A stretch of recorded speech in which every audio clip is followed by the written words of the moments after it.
महाराष्ट्रात मतदानाचा टक्का चांगलाच घसरलाय।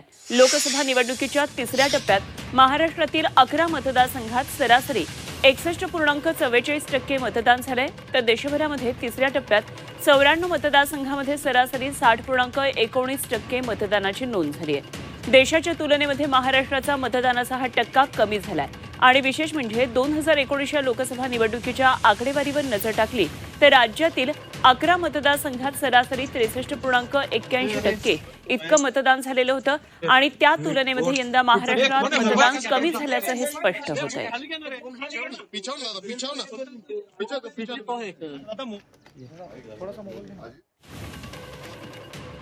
आपण पाहतोय संध्याकाळी 6 वाजेपर्यंत कशी नेमकी टक्केवारी होती। रायगडमध्ये 58.10%, रत्नागिरी सिंधुदुर्गमध्ये 59.23%, बारामतीमध्ये 56.07%, साताऱ्यामध्ये 63.05%।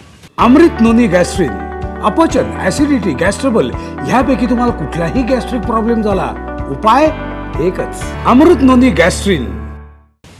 हातकणंगलेमध्ये 68.07%, कोल्हापूरमध्ये 70.35%, माढामध्ये 62.17% आणि सांगलीमध्ये 60.95% म्हणजे 61% सांगलीतले मतदान। अशा प्रकारे संध्याकाळी 6 वाजेपर्यंत ही मतदानाची टक्केवारी आहे। धाराशिवमध्ये 60.91%, लातूरमध्ये 60.18%, सोलापुरात 57.61%।